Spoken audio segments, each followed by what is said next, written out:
A lo largo de los años, los canales en los que se ha transportado la información han ido cambiando, pero no la demanda de esta. En su libro, The Investigation of the News, el historiador Andrew Pettigrew nos envuelve en un viaje del siglo XV al siglo XVIII que permite vislumbrar cómo se ha evolucionado la transmisión de información y que nos deja con importantes inquietudes, tales como cómo funciona su demanda, qué ha cambiado en cuanto a su función en la sociedad, qué ha permanecido igual, desde los mensajes verbales a la comercialización, desde los manuscritos hasta los panfletos y posteriormente los periódicos, podemos notar el gran cambio que ha sufrido la comunicación de información durante la historia. Yo creo que es inevitable pensar que el uso de la información y de la difusión de la información pues tiene que ver básicamente también con el desarrollo del poder y el desarrollo de la sociedad en general. Por ejemplo, eso, ¿no?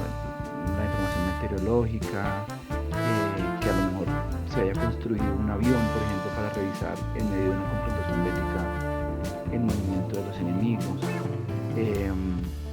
Pues hace que la información sea súper valiosa para tomar decisiones, tanto dentro de conflictos, de contextos de conflicto como de la vida real, ¿no? La gente con información puede tomar mejores decisiones.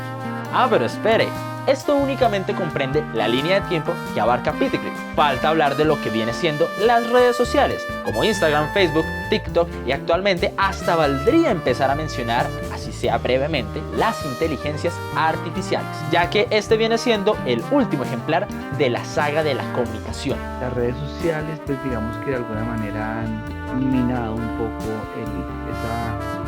ese monopolio entre comillas de la información que tenían los grandes medios de comunicación. Ha permitido que surjan medios de comunicación de nicho, alternativos, pero aparte de eso ha producido situaciones alrededor de la construcción de generadores de contenido que son básicamente personas y que pueden llegar a tener un alcance mayor, inclusive con mucho menor recursos que medios de comunicación tradicionales. Entonces yo creo que es un elemento clave además que democratizó la información, aunque pues tiene un montón de problemas porque también repotencia la capacidad de mentir también. Y además en un mundo como el de hoy, en el que la gente ya no cree en verdades que se le puedan probar, sino en informaciones que les refuerzan el prejuicio, pues esto digamos es un aparato de difusión de desinformación que lo que hace es reforzar ese tipo de cosas a una escala que no habíamos visto.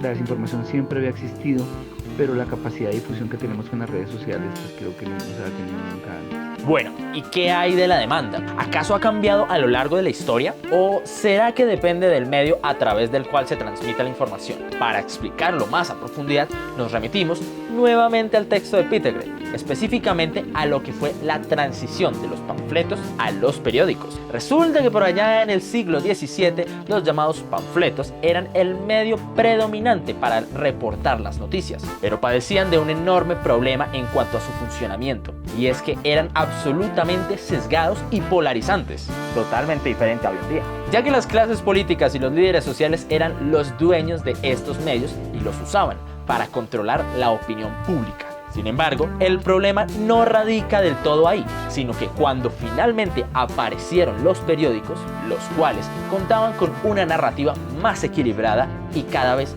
menos influenciada, la gente no se enganchó. En cambio, continuaron consumiendo la información tergiversada, polarizante, y que de cierta manera les parecía realmente interesante. Mejor dicho, entre más se asemejaba al chisme, más lo consumían. Ahora, esto nos lleva a plantearnos las siguientes interrogantes. ¿Cómo funciona la demanda de información actualmente? ¿Qué tipo de noticias consumen las personas hoy en día? ¿Qué tanto vale la información para la gente en la actualidad? El plan del celular, los minutos y los datos. Y pues en la casa el noticiero por las mañanas. Así me informo de las noticias que suceden en el país o a nivel mundial, ¿no? A nivel nacional consumo más que todo El Espectador, El Tiempo, algunos independientes tipo Cambio, también La Silla Vacía. Ya a nivel internacional, más que todo yo creo que medios como por ejemplo el New York Times, me gusta bastante. la BBC en general. También es que varían redes sociales, entonces pues todo el tema de redes sociales y bastante Twitter más que todo. No pago por ninguno. Según el diario La República, las redes sociales lideran la captación de audiencia en Colombia, con un 72%. La televisión se ubica segunda, con 55%, y la prensa llega al 28% de la población. Asimismo, dentro de las redes sociales, las más utilizadas para este propósito son Facebook, WhatsApp y YouTube, respectivamente.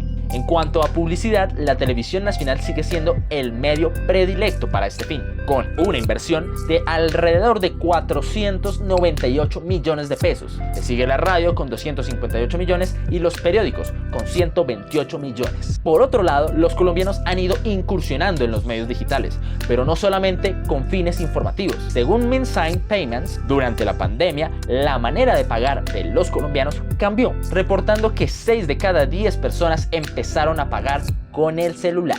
Es evidente que las nuevas tecnologías llegan para quedarse y los comunicadores, así como se han adaptado por casi 200 años, seguirán metiéndose en los recovecos que los medios de transmisión de información les ofrezcan, porque las personas nunca dejarán de querer enterarse de lo que pasa.